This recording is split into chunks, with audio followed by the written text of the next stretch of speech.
Welcome to Change Happen, Then What? Where each week in Season 1 of the Friendship Chronicles, I share real-life stories from incredible people I've met over the past 20 plus years. Stories of change, challenge, and what comes next. These are the moments that shape them, the pivots that led to purpose, and the raw emotions in between. My hope is that these conversations inspire you, offer hope, and in the end, leave you with a smile. So wherever you are, take a deep breath and let's dive in, because change happens, and that's where the story really begins. I'm your host, Heather Holt, and I'm so happy to have you here today. There's always a reason to always choose joy. There's something deeper that the world can't destroy. Smile when you think you can't. Smile, get up and dance. Smile, there's a bigger plan. The storm only lasts for a while. So smile. Today I have the pleasure of introducing you to Tara Lee Weathers, who was known as the healthy hippie when I first met her all those years ago. Back then, she was the woman with sparkly hats, wildly colorful clothes, brown dreadlocks, and a smile that could light up any room. She was writing a magazine called The Healthy Hippie, blending her love of music, yoga, food, and storytelling. That's how most people knew her then. Tara Lee the writer, but over the years, she wore many names: Tara Lee the dancer, the fish correspondent, and now DJ Chitata. She'll tell you herself she learns best by trying, failing, and sometimes flying, not by sitting still. Our friendship grew through birthdays, weddings, and yoga retreats. She simply became a part of my life. And while I've always known parts of her story, there were chapters she hadn't spoken out loud until now. Today, I'm grateful she's willing to open up a bit more, because you'll hear Tara Lee's journey is a beautiful reminder that we're never alone in our struggles, and that change can come with rhythm, color, and courage. Welcome to Episode 5, When the Music Changed, Tara Lee's story. Well, my name is Heather Lee Weathers, and I would say that I am a space holder for people that maybe feel shy, or like they're weird, or they're the black sheep, or they just like don't fit in exactly, like they're kind of really wild on the inside, but afraid to be that, and I'm a space holder for allowing that to happen. I asked Tara Lee how she figures out she can be this placeholder for people. Because I was living my professional, who I'm supposed to be as an adult life, and then I'd go to a music festival and put sparkles all over me and dress in crazy outfits and dance around and be just a wild, crazy person, and silly and playful and fun, and my inner child was back out and having the best time ever. And I'd go back home and be this a supposed adult. And it felt like I was needing these two different things. And so I was like, how can I incorporate who I am at this festival into my everyday life so I could be happy? I mean, not 100% of the time, but be happier and have more satisfaction in my life. So I've spent a lot of time really figuring out how to do that and teaching others how to do it. I wrote a book about it. I did online programs about it. I want to pause here for a moment and take you back, because while Tara Lee may seem like a burst of sunshine now, her journey didn't start that way. She shares a childhood memory. For her, was one of the first moments that shaped how she saw herself and the world. It's easy to hear her story today and assume it's all light and laughter, but this moment is a reminder that the roots of who we are often grow from places that challenged us first.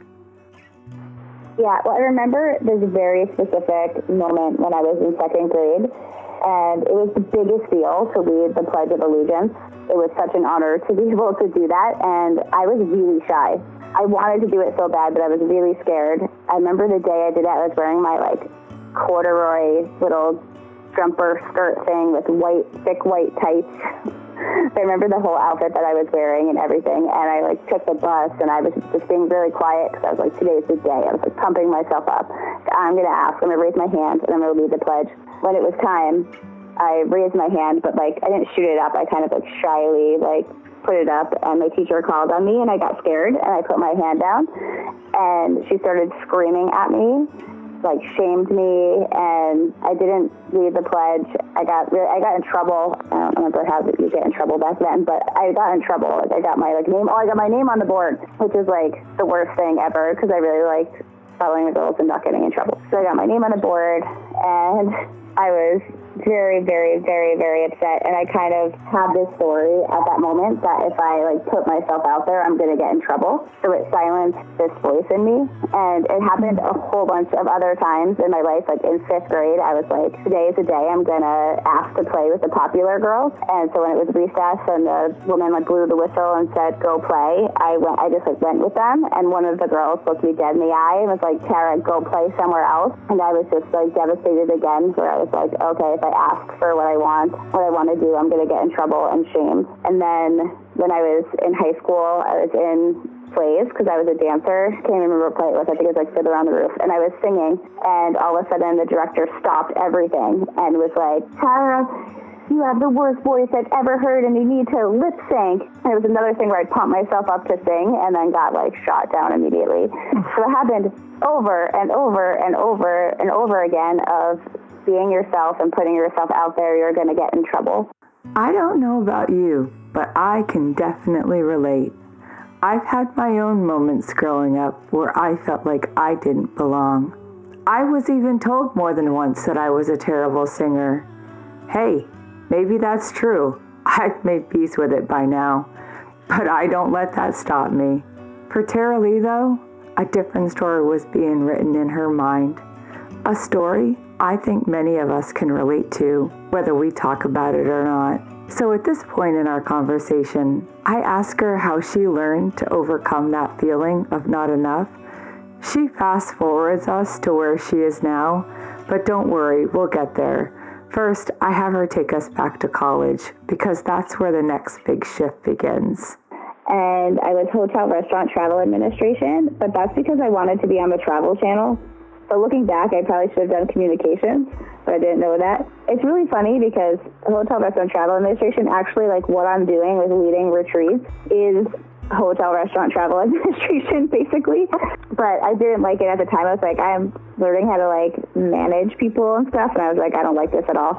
So then I changed to physical education, but then I was wait, I don't like teaching people really at all. So then I was well, I just love dancing, so I majored in dance choreography, and then I transferred to Arizona State because they were one of the best for dance, and I loved every second of it. It was amazing. Well, I loved all my dance classes. All the other classes I struggled with, but dance classes I loved those. I have a hard time if I'm not interested in being able to pay attention at all. Not being able to pay attention? Ever struggle with that? I know I do from time to time, but is it just a moment of distraction or something more? For Tara Lee, it was real. It wasn't just daydreaming or not trying hard enough. It was ADHD. She was officially diagnosed in college, and that moment brought clarity. Clarity to a lifetime of wondering, what's wrong with me? Instead of shame, she finally had language for the way her brain worked, and that changed everything. According to the CDC, ADHD affects over 10% of children, and it continues into adulthood for most of them.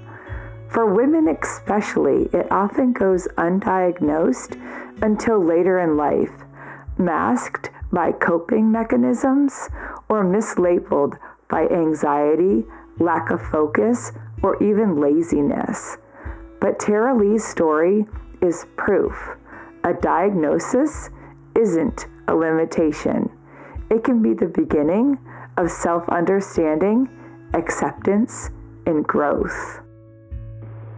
It's definitely been a whole thing, since I was a kid, because I really had a hard time sitting in a classroom and paying attention to things. I couldn't read anything and understand what I was reading. I'd be thinking about something else while I was reading. I just had a really hard time, but nobody acknowledged at the time that I had ADHD. I was just told that I didn't apply myself, I was lazy, wasn't working hard enough.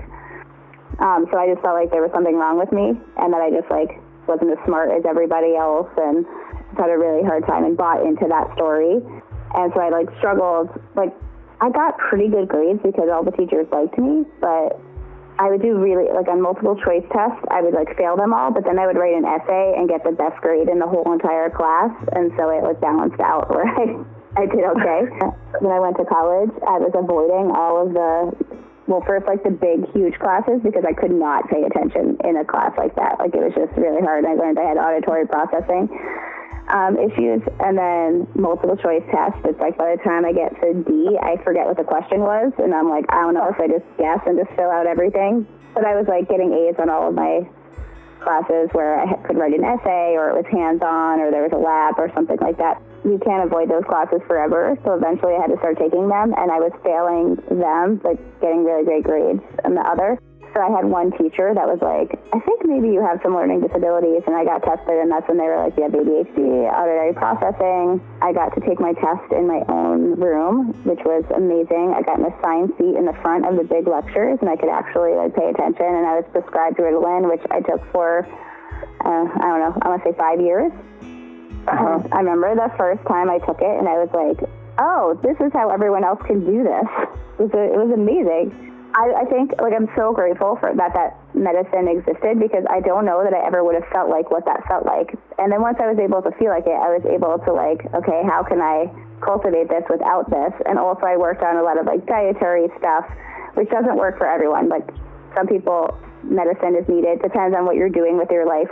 I now have kind of worked for myself and use my strengths about it, so I don't need that. But I'm not anti-medication at all.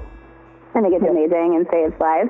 But also, if you can try all the other things first, for me, it actually worked by cutting out sugar and kind of balancing myself and meditating and doing yoga and exercising, and all of that really helped me to be able to focus more and pay attention, and having that experience with the Ritalin and knowing what it felt like to be able to pay attention. I know I've just studied ADHD and what it is and what the superpowers are, and I've kind of learned how to harness that and bring that into my life. So now it's not the worst thing ever. It's one of the greatest things about me. I mean, I do hate it that every time I leave the house I have to come back 5 times because I forgot 5 different things. But I also plan for it now, and we'll set an alarm. This is the time you need to get off the couch and start to get ready. And then this is the time that you need to be out the door. I have 1,000 alarms because I know that I'm going to have to come back 5 times, and I don't want to be late. Tara-Leigh has ADHD, and our conversation reflects that in the best way. There are twists, turns, and unexpected detours, which honestly made it all the more fun. At the start of this interview, she even warned me, "You may need to keep me on track." And I said, "No problem. That's part of what makes these conversations so real." What I admire most about this part of our conversation and her mindset is that she doesn't see ADHD as a limitation. She embraces it as one of her greatest strengths. We talk about how not everyone has the flexibility she does, working from home and designing a lifestyle that truly fits her brain. For many living with ADHD, it means constantly navigating environments that weren't built with their minds in mind.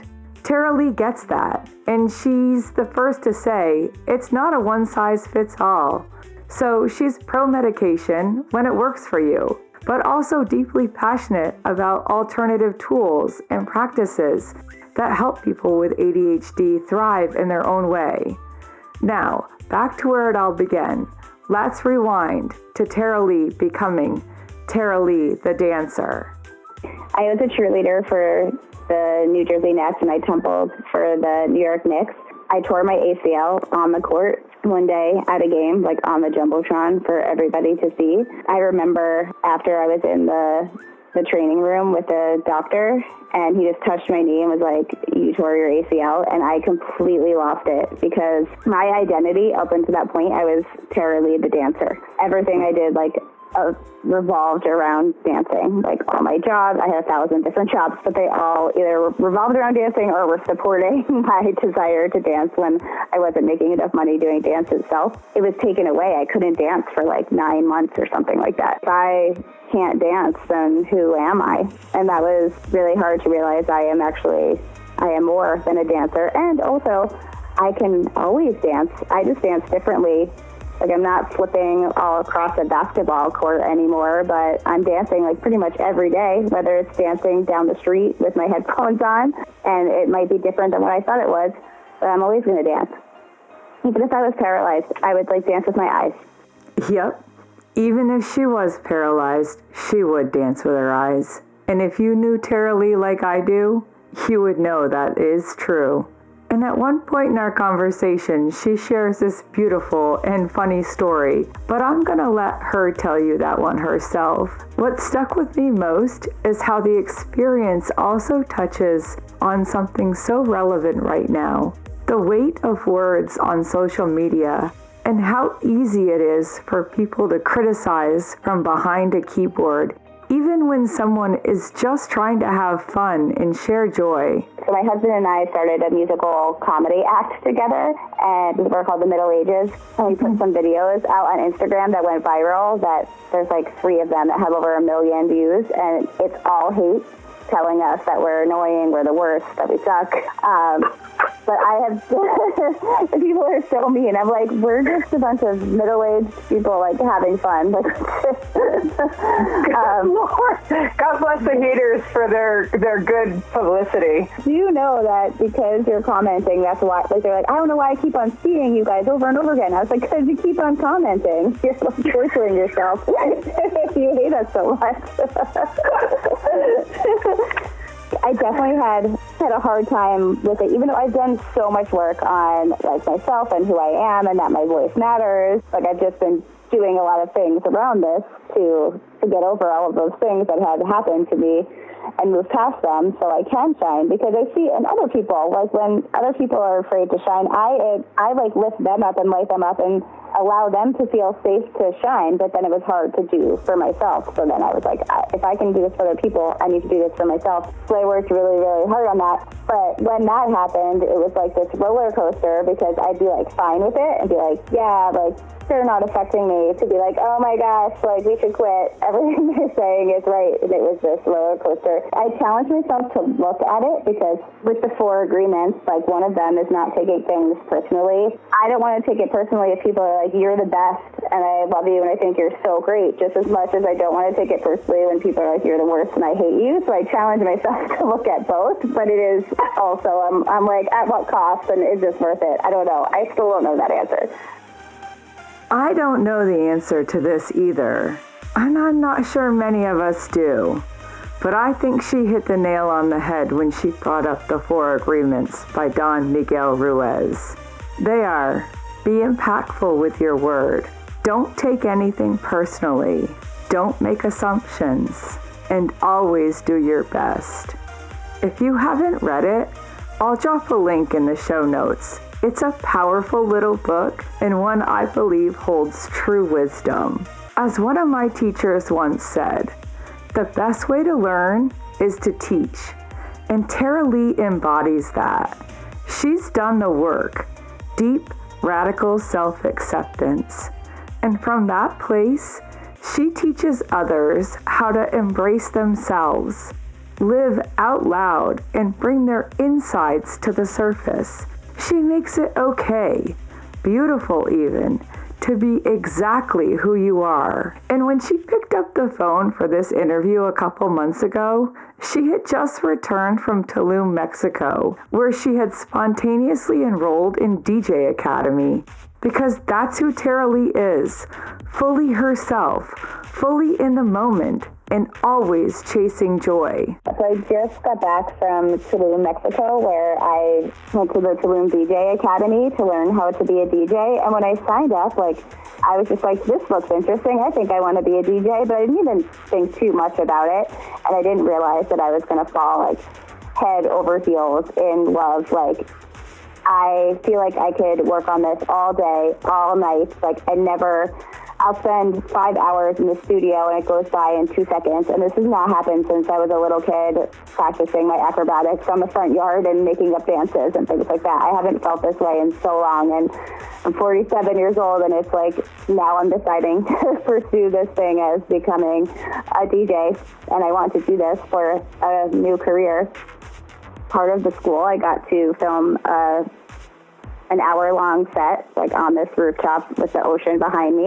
And it was really, really hot out, and the sun was shining, and I had to close my eyes a lot because I was so hot. And I was just channeling something from above, and I was dancing and doing full-on choreographed routines while I was totally doing all the DJ things at the same time, and I was incorporating it in there. But it was oh yeah, I am still a dancer. I'm a dancer even while I'm DJing. Tara Lee has quite literally found her rhythm and her dance moves, once again by following her heart to an unexpected place. And fast forward to now, as I'm editing this episode, she's been featured on both local and national platforms for one of the most creative projects I have ever heard of. She is DJing in people's homes to help those with ADHD clean and focus for an hour. I mean, who thinks of this stuff? She's not just bringing the beats, she's bringing the motivation. This is her superpower in action. As Tara Lee and I wrapped up our conversation, I asked her the simple question, what makes you smile every day? And honestly, by this point in her story, it's clear there's a lot that brings joy to her life. But what she shared with me was something beautifully grounding, her morning routine. It's a small window into how she chooses to start her day with intention, energy, and self-connection. And that's what I wanted to share with you today. I count 5, 4, 3, 2, 1 and get up and try not to just lie in bed for hours. That's a bad habit that I had. I get up and then I immediately think about what I'm grateful for, because that gets me in the gratitude for what is currently in my life, instead of I don't know, if I wake up and just go on my phone right away, I'm the world is imploding and everything is the worst. I'll open the blinds. Even if it's not sunny, it's still brighter. So there's light that comes in my room, and then I think about the things that I'm grateful for that I have in my life, and that sets the tone for the rest of the day and really makes me smile and happy. And then when I'm with my husband, I run in, and I would say, good morning, my beautiful husband, and I'd sing, and he'd be like, good morning, my beautiful wife. But then when we travel, we text it to each other, and it auto-corrected to good morning, my beautiful hornet. And so now I call him that, and he says, good morning, my beautiful bee. And it makes me so happy. Having a morning routine to start your day really does help set the tone for your day. I can attest to that.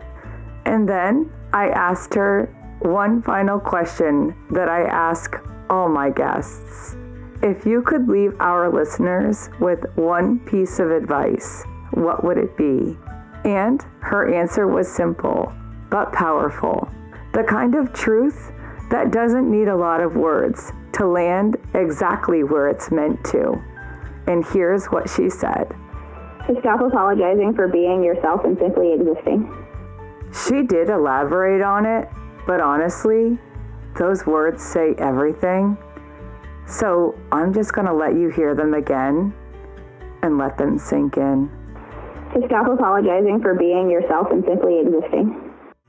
There's always a reason to always choose joy. There's something deeper that the world can't destroy. Smile when you think you can't. Smile, get up and dance. Smile, there's a bigger plan. The storm only lasts for a while. So smile. Thank you for tuning in to Change Happened, Then What? I hope today's story offered you insight, connection, or maybe just a moment of peace or a smile. Our theme music is Smile by Sidewalk Prophets from their album Things That Got Us Here. You can find out more about them at sidewalkprophets.com. Want to dive deeper into today's conversation? Check out the show notes or head over to changehappenedpodcast.com for links and more about our guests. Have your own Then What moment you'd like to share? I'd love to hear it, and I'm currently seeking guests for Season 2. Change brought you here. Just email me at changepodcast@yahoo.com. And hey, if this episode made you smile, consider passing it along or leaving a 5-star review on Apple Podcast to help this little podcast grow. Change Happened Then What is written, edited, and produced by me, Heather Holt, at Holt Hill Studios, with the enthusiastic help of my 2 fur babies, Waylon and Dalton. Until next time, take care of your heart and keep smiling.